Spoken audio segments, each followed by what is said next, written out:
De temps en temps, un événement astronomique frappe l'imaginaire, que ce soit un alignement de planètes, une tempête solaire ou le passage d'une comète.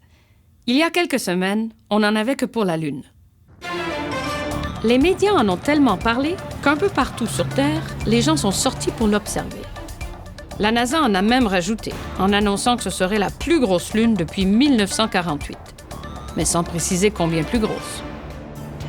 D'ailleurs, si vous l'avez vue et avez été déçu, c'est normal. L'événement n'avait en fait rien d'inhabituel. C'était une belle pleine lune. Mais est-ce que ça valait l'emballement généralisé? Oui et non. Mais il faut savoir démêler le vrai du faux. Alors commençons par le vrai. Certaines lunes nous apparaissent effectivement plus grosses que d'autres. Comme toutes les orbites, celle de la Lune est légèrement ovale. À son point le plus loin de la Terre, elle est environ à 405 000 km, alors qu'à son point le plus proche, elle n'est qu'à 363 000 km. D'un mois à l'autre, la pleine Lune ne se produit pas au même endroit sur cette trajectoire. Quand ça se produit au plus proche de la Terre, on la qualifie de superlune. C'est vrai qu'elle semble spéciale, du moins en théorie. Une superlune peut être jusqu'à 14 % plus grosse et 30 % plus lumineuse. Mais ces chiffres sont par rapport à la plus petite pleine lune possible, et non par rapport à une pleine lune moyenne. Ce qui est vrai aussi, c'est que l'orbite de la Lune varie un peu au fil du temps. Il y a donc de petites différences d'une superlune à l'autre, mais pas de quoi justifier une surenchère dans les médias. D'abord, parce que des superlunes, il y en a plusieurs par année. Oui, celle de mi-novembre était la plus proche depuis 1948, mais on parle ici d'une différence d'environ 60 km sur presque 360 000. À l'œil nu, vu de la Terre, c'est imperceptible. Même chose pour la prochaine lune record, en 2034. Vous ne verrez pas la différence.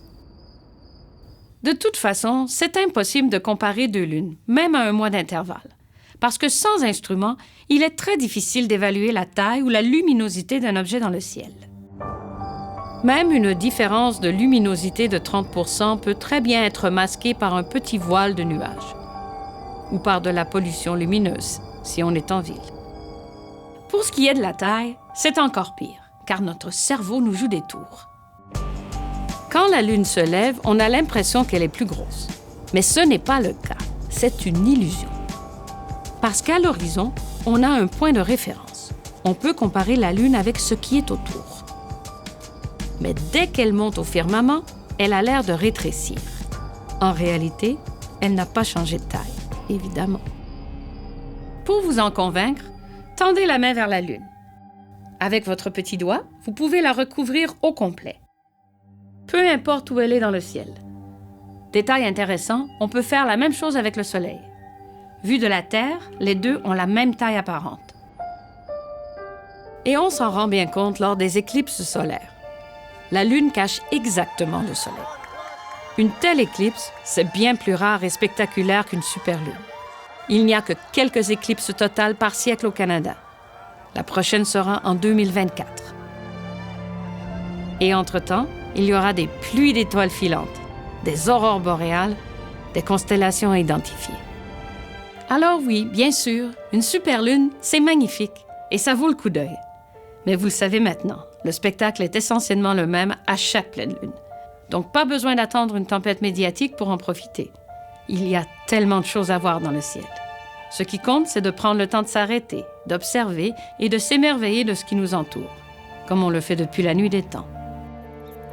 Ici Julie Payette. Au plaisir.